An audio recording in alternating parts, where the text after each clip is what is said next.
This is The Litter Box, a Detroit Lions podcast with your hosts, Chet West and Bill Patterson. Welcome to the Detroit Lions Litter Box. I am Billy P. with my co-host, Chet West. And we have a very bittersweet, so close yet so far away loss in Los Angeles to the Rams at SoFi Stadium. And Chet, I feel like the Lions offense gave them a puncher's chance this entire game. However, the defense, when we needed stops, couldn't do it. Allowed the Rams to put up 41 points and lost 41-34. You can't allow a team to score 41 points and hope to win. I think the cracks are starting to show on both sides of the ball, but mainly on the defense. What was your overall takeaway from yesterday's game? So the defense is definitely the problem area on this team right now. Our offensive line, we have enough talent on the offense to get by with a substandard offensive line, which is what we have right now. Okay. You watch that Rams offensive line yesterday, man, it felt like Matt Stafford had like hours to throw the football. They moved in synchronicity, and it was unreal. More. It was an orchestrated dance. They are like ballet. And it all starts with that line, Bill. It all starts with that line. And we even got a little bit of pressure in there yesterday at times. And it wasn't enough. It wasn't enough. So I start with O-lines, but I also say our D-line is just, where did Aleem McNeil go? Where are these guys? He is this week's Where Are You on the milk carton. He's been the Where Are You for a couple weeks now in a way. Yeah. Like our D tackles, just Lopez shows up every so often. Yeah, Tyleek, we didn't even know he was doing that great from at least a PFF score He standard. hasn't, though, the last 2 weeks. It seemed really the middle of our line. I mean, you could flip it around in a mirror. You look at the middle of our O-line and defensive lines and how they attack us. They go right up the gut at us every time, and it just completely disrupts the quarterback. And Tom Brady, in his broadcast this week, if you can get past how bad he is as an actual announcer and just distill his information, he actually gives a ton of great nuggets of information, as he should, being the GOAT.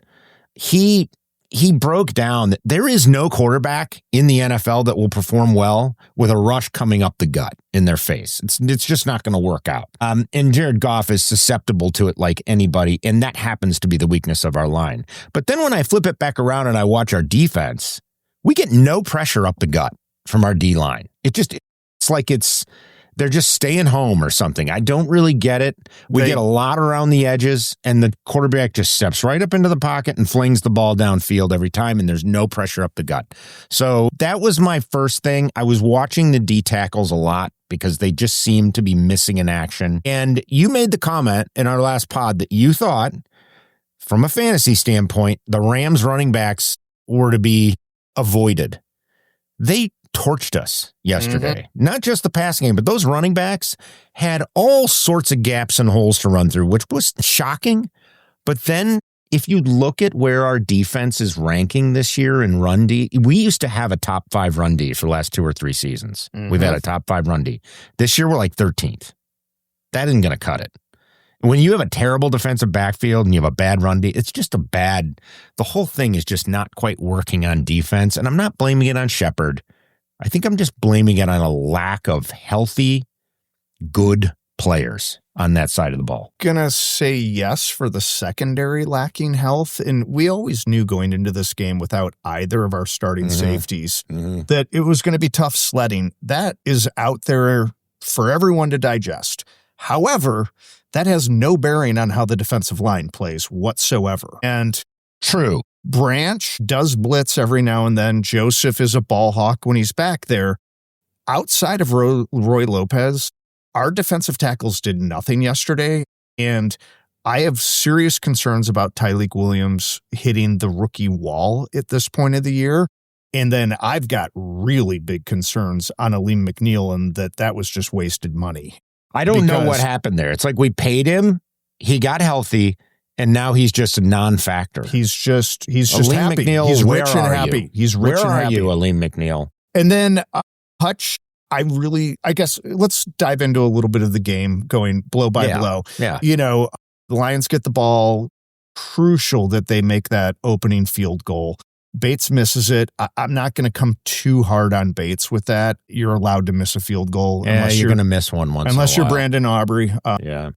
And the killer was then Hutch gets that amazing interception. He runs out of gas because that tells me that he might still not be fully healed from that broken leg. I mean, run out of gas. He just doesn't have, the guy's not a tight end. He doesn't have sprint speed. He's not a wide receiver. I wasn't shocked that he got run down. If he was that fast, he may not be a defensive end. I just don't know that you can expect him to make it all the way there. That was a long run. That said, he is a playmaker. Hutch does tend to make plays at times when we need them and rise to the occasion.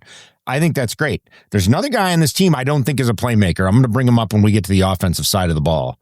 But for right now, I'm going to call Hutch a playmaker. He may not be the best every down defensive end in the world, but he is definitely a top defensive end, and they do have to account for him extra.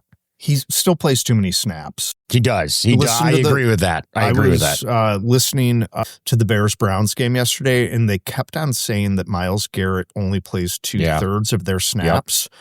Which 2/3 means a lot of things. I don't even think it's 2/3 a lot of games. They came down with 65% roughly, between 60 and 70, 2/3. And you think about how fresh that keeps him and the fact that he really doesn't have a lot, playing next to him, behind him, whatever have you, which is also indicative of how poorly the Browns are doing this season and most seasons. With that, I have to say Brad Holmes' negligence on getting real help. Because our guy, he has a new nickname, Bloody Bob. Bloody Bob. Did you see Bob, number 96, those white pants just coated in garbage. And I look, Bob Muhammad be a fantastic third defensive end. If you look at the Rams, you have Young on one side and Jared Verse on the other. If we had one of those two guys, that'd be great. And we have Hutch. So that's like if you had one of those guys and then nobody else. So we have Bob Muhammad, who's probably a third or fourth D end on many two deeps. He's probably a third or fourth guy. He's probably third or fourth on the rung. He's out there playing as the opposite defensive end, and he's getting almost as many snaps, if not as many, as Hutch is getting. Exactly. So these guys are just gassed, and they're blitzing every down because they know they have to. Exactly. And so I agree this doesn't fall on Shepard entirely. They face the best team in the NFL, I think, in my opinion. They face the best offense or one of the best minds in Sean McVay, a quarterback that's playing in his 17th year. And so my first game ball goes to Matthew Stafford and the Los Angeles Rams. They were masterclass yesterday. Whatever blitzes were dialed up didn't come home.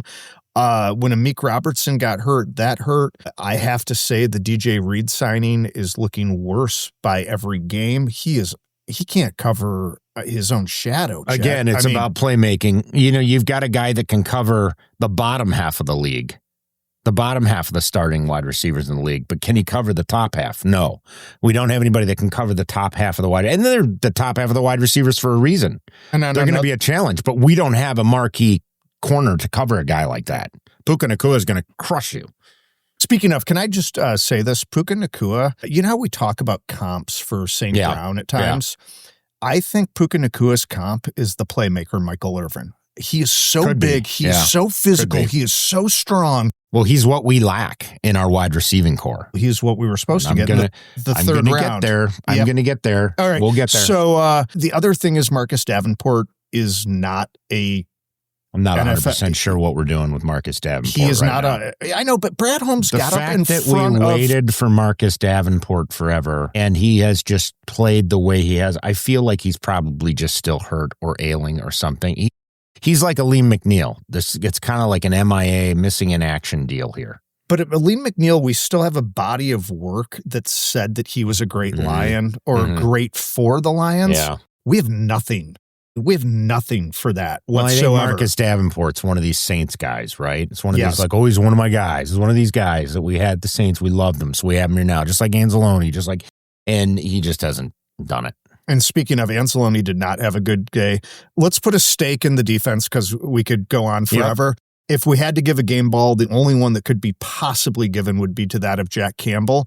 And then I want to give a nod. I know we're hard on Brad Holmes, but Rock Ya-Sin has been the healthiest and best person in the secondary this season.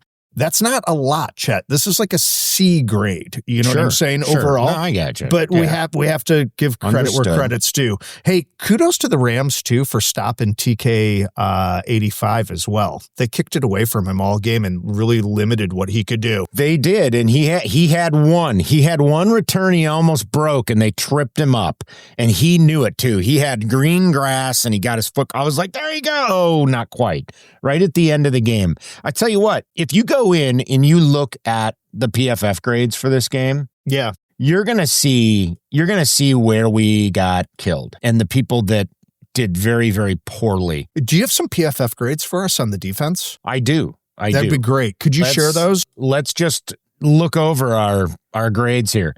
So I'll tell you where the bad spots were. Okay, I'm going to give you the worst pieces here.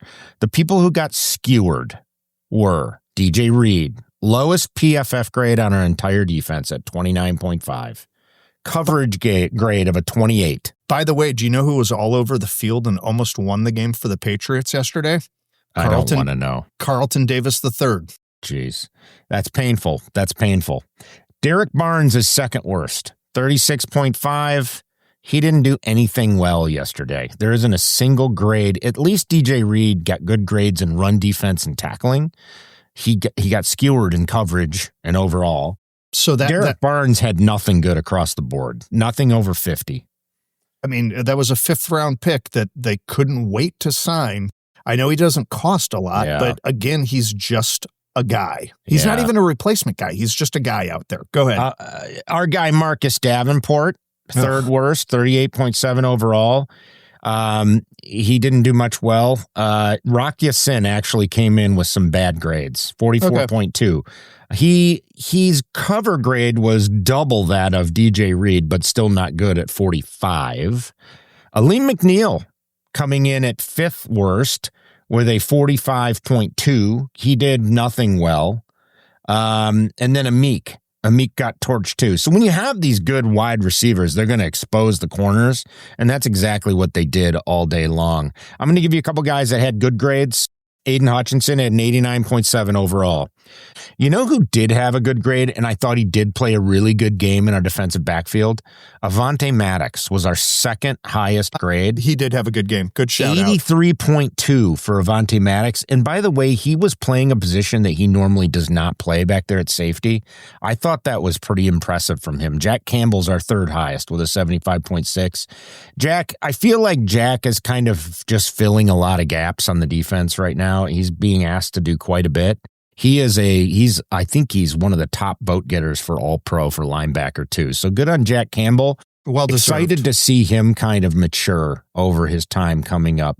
Anzalone had some okay grades. Everybody on the defense after that was below 60. So nothing worth talking about. Even your guy, Bob Muhammad. Hallett, terrible. Tyleek, not good. DJ Reader, not good. All right. Oh, yeah. They allowed 41 points. We know it. Let's get to the good stuff. Let's talk about the top performers on the offense. Okay. Offense. Amon-Ra St. Brown carded a 90.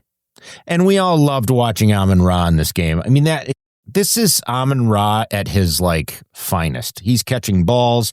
And let's give Jared Goff a pat on the back. He scored pretty high too. He was our third highest scorer on the offense, 84.1. He had a couple artful passes in this game. He was threading the coverage. I mean, you can't do zone against Goff.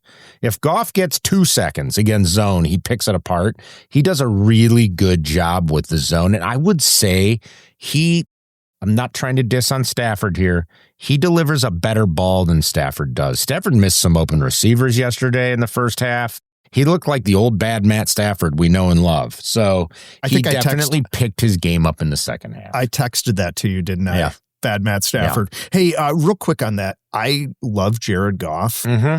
And I agree with that if the throw can be made and the pocket's clean and he has a second, 2 seconds, whatever it is, he makes the throw 9 times out of 10. And he makes it so where he throws it right in the triangle, in their hands. Yep. You don't he delivers see a nice ball. He delivers a nice guys, ball. It's got the bright torque on it. So Yep. I would like to give game balls to those two individuals. Please continue. Now I'm gonna pick on a couple guys here, and they didn't necessarily get bad grades. Okay, Jameson Williams had our second highest offensive grade for this game at an 89.3, an 86.5 in the pass. JMO is good when the ball's in his hands on the numbers and he catches it. He can run. He's a runner. I like him in that position. He makes for a very good slot receiver type guy in a lot of ways.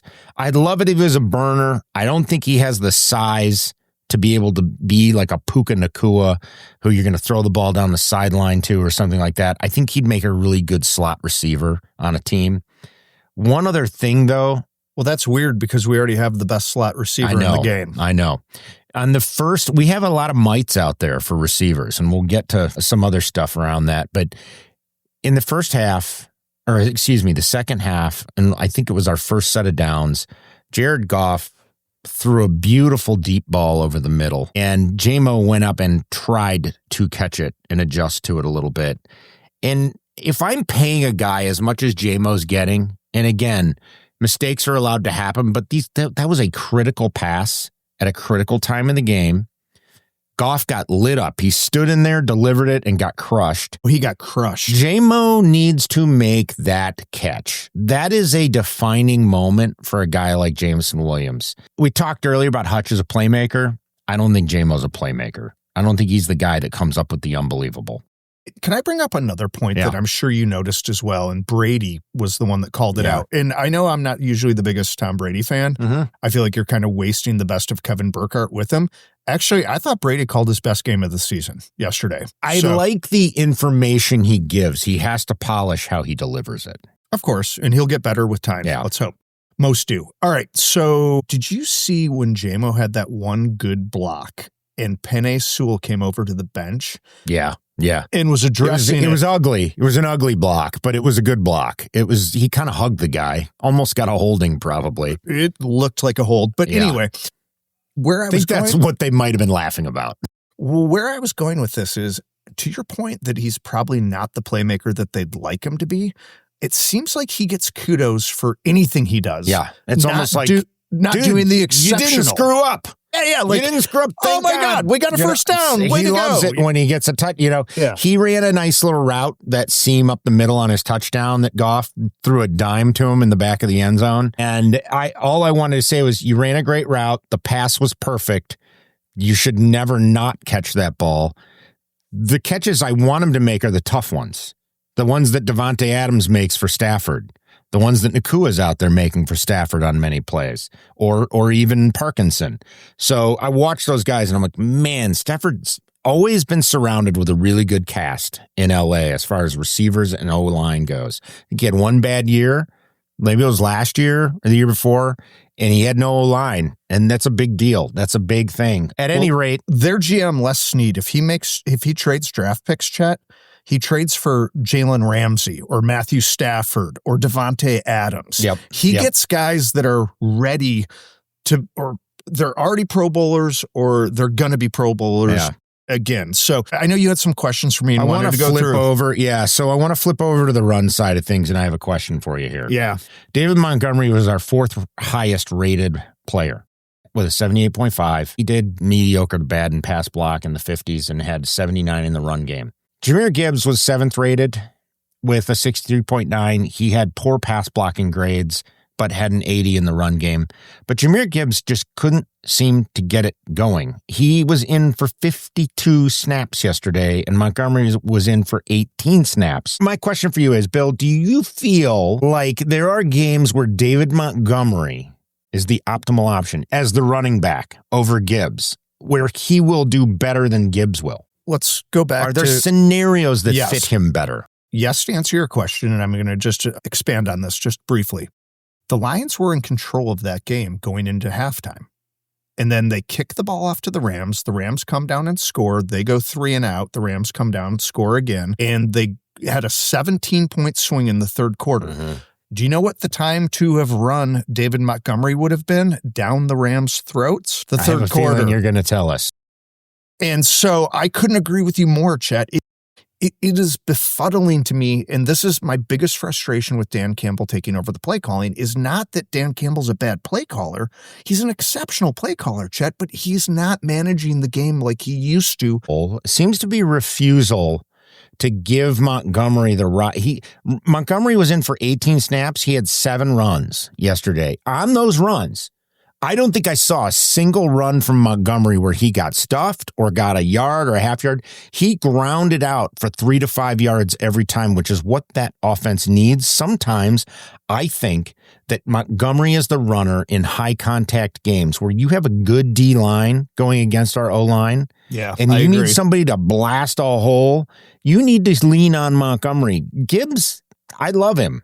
He's an athlete. He's incredible at times. He's a playmaker. He isn't the guy to blast a hole up the gut. And in some games, you need that. Yesterday, Gibbs he got 14 runs. He got double the amount of run plays that Montgomery got. And I can guarantee you a lot of those were up the gut. Now, here's another thing. And this isn't bash Jahmyr Gibbs time. I'm not saying that. Gibbs is a wonderful player, great player. No, we're talking about optimizing. There are certain people for certain types of instances. Everybody has a superpower. For a reason. Yes. Gibbs is not a good pass blocker. He just isn't. His grades there have been poor all season long. He had poor grades there again yesterday. Monty, slightly better there. It just seems like this was a Monty game. I think there are Monty games. I think there are Gibbs games, and that's what I was getting at. I couldn't agree more. I have a question for you on the same topic. We heard, I think it was 3 weeks ago at Dan Campbell's presser, that he was going to do his best to get both guys on the field as often as he could. Why is that proven so difficult now that Laporta's been out? Because we did see them more. That's a great question.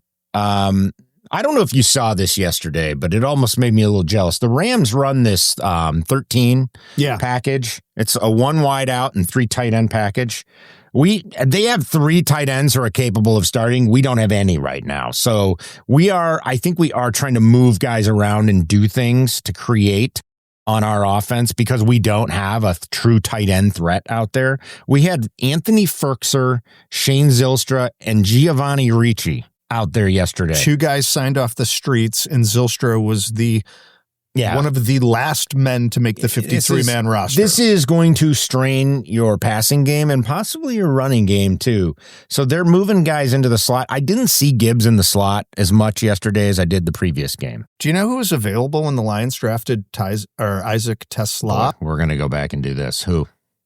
Ferguson, the tight end that had a great game for the Rams. He actually didn't have that good a game for the Rams, but he did seem to be more involved. Parkinson had the really good game for the Rams yesterday. He just wasn't available at that point, but I'm saying that Ferguson was a stud at Oregon and could have been drafted there. Yes, he will be good. I think Ferguson will be good. Let's talk about the O-line a little bit. I've got good news for you. The O-line, they're just, outside of Penei Sewell, they aren't scoring high. Ratledge is in the mid. Decker is just not putting in incredible games this season. I think he's playing hurt. He's struggling. He hasn't practiced. Do you know he hasn't practiced? And Frazier and Glasgow, again, Glasgow turns in another sub-60 game in the PFF scores. Just a bad game from him. Tristan Colon had one of the worst scores PFF overall, and he did look like he was just kind of not picking blocks up. The gut was getting penetrated again. He got blown up 4 to 5 times. I will say this, and I'm phrasing it as somewhat of a question. The time to start Frazier is now. I think so. I think Miles Frazier scored better than him playing right guard. He was only in for 13 snaps, though. These 2 brown eyes saw what they saw. I think you got to put Frazier in the left guard was the better player and let him learn on the job at this point. I don't think you're going to protect Goff or open up any holes for the run game using Cologne out there as often as you are. I know that he has an extra year of experience on Frazier, but I'm not buying it. I think Frazier has more talent. Let's see what Frazier's got. Yeah. Okay. I agree completely. Yeah. Can we start talking about what this means, though, now that the Lions Let's maneuver to that. They're 8-6, so 14 games in, 3 games left. They host the Steelers at 3:25 Central Time this week. Then they have a Christmas Day tilt against the Minnesota Vikings in Minnesota. Then we have a game that will be flexed at Soldier Field in Chicago. We just don't know the date and time yet because NFL schedule makers want, the best possible product on the field at all given times. Chet, they have to win out and they need help now. What is your gut instinct at this point? Do they win out is question one, and two, will they get the help needed, and do they make the playoffs? Oddly enough, I think to make the playoffs, the Lions will have to win out. They could lose to the Steelers, beat the Vikings, and beat the Bears, and I think they may still get into the playoffs somehow. But other things may have to happen. But I know if we beat the Steelers, the linchpin game becomes the Bears game, which is the last game of the season, if we beat the Steelers regardless. Maybe a few other things have to happen, but it is looking like that Bears game against our former OC. It's going to come down to that. I don't see, let's put it this way. If you looked at our whole schedule, the scenario that's playing out is about as good as we could have it, aside from playing the worst teams in the league. You're going to play the Steelers, who are struggles. You're going to play the Vikings, who are struggling. You're going to play the Bears, who are hot. And you're going to play them at Chicago in the cold in January. The Vikings and Bears games, I worry. I worry about those games. I don't know we can get by those. And we could be a 9-win team this year. And we are going to have to sit and deal with the fact that we missed the playoffs. We're a 9-win team in a season where we expected a lot more, but we had a very tough schedule. You've been saying that for weeks, and you're correct. And I guess maybe I don't mean to diminish it. And if I seem like I have, I apologize. Diminish away. No, I'm not diminishing it because it's the reality of the situation. If we go back to like our preseason stuff, Chet, we had them basically at the same record probably at this time. What we didn't expect, Chet, was that the Packers were going to be the cream of the NFC or one of the two elite teams with the Rams, and we didn't see the Bears coming in any way, shape, or form. Yeah. And the other thing that's really going to end up hurting the Lions' chances is how good the NFC West has been outside of the Rams. I did not, and I don't know if you did, see the Cardinals. I didn't see them as a playoff team, but I didn't see them collapsing. And the Seahawks now already have 11 wins. The 49ers have 10 wins. The Rams, have 11 wins and clinched the playoffs yesterday. So we're banking on the Eagles and then either the Bucs. This is the first season in a while where we're going to have to rely on other people to fail to get ourselves in, probably. Yeah. So what we need now is the Packers to start losing, and then we need the 49ers to start losing. Yeah. We were cheering against the Seahawks until Shane Steichen, man. Yeah. We have to say it real quick. He rolled out Phillip Rivers' dead body and somehow almost beat the Seahawks in Seattle. So, Chet, here's one thing. Did you see Phillip Rivers drop back to throw and fall over? No. There's a highlight out there. I'll cue that guy. up. Okay. Poor guy just dropped back to pass and fell. Well, at any rate. Anyhow. He was impressive as all heck for what he did. Question one, I think we both know that the playoffs, if they win out, are probably in reason. My next question to you is, will the Lions make any noise if they do qualify for the playoffs? And I kind of want... First and foremost, 11 wins should get you into the playoffs in a normal NFL season. Sometimes it doesn't, but it should. But it might not. Secondarily, an 11-win season is still a good season, even if you don't get into the playoffs. Unfortunately, you can't turn around and say an 11-win season's a bad season. Third, especially in the NFL. Third, I'm not 100% sure if we can get by round one of the playoffs with the defense playing the way we currently are. It will be, as I've said, matchup based. What kind of matchups do we have? What are the other team's strengths against our weaknesses? Well, let's go through this real quick. Yeah. Let's say the Rams do what they need to do and win out and are the one seed. So they're going to be at home, which means that it would either be the Lions at the 7th seed would either play either at Chicago, at Lambeau, at Soldier Field, at Lambeau, at Philadelphia, at the Link, or either at Carolina or at Tampa. Those are the four best scenarios they could probably hope for. To have one of those last two scenarios. If we had to be in that situation, I would hope that it was Carolina or Tampa Bay. A, I think those are teams we can beat and have beat. B, I think the weather will be better in either one of those spots than it will at the Link, Green Bay, or Chicago at that point in the season. But you can bank on the weather stinking at Soldier and Lambeau. There's no way. And I know we're going to get a preview of this in January when Goff has to go out there in the freezing cold with his gloves on and try to throw the football. He turns into a completely different animal at that point. At any rate, yes, it does not bode well. A first-round matchup for us does not bode well because none of those matchups work, at least from the standpoint of being outdoors. But the Panthers and Tampa Bay are ones I would prefer. Unfortunately, I don't believe those two teams will be at the top half of the bracket, which is where we will be playing people. We're going to be playing the 1 or 2 seed most likely. So we will probably end up we will not be Chicago or LA or 1 seed gets a bye. So no, 1 seed will get a bye. That's true. You're right. So we'll probably end up at Chicago or Philly would be my guess, possibly Green Bay, but I don't think they'll be the number 2 or 3. Well, I don't think there's any way that Green Bay, Chicago, and Detroit can make the playoffs. True, that's true too. So we would have to hope Green Bay fades. Yeah. So that's really what it comes down to at this point. I just don't, you're right. Green Bay's going to have to lose another game for us to catch up and get into the conversation.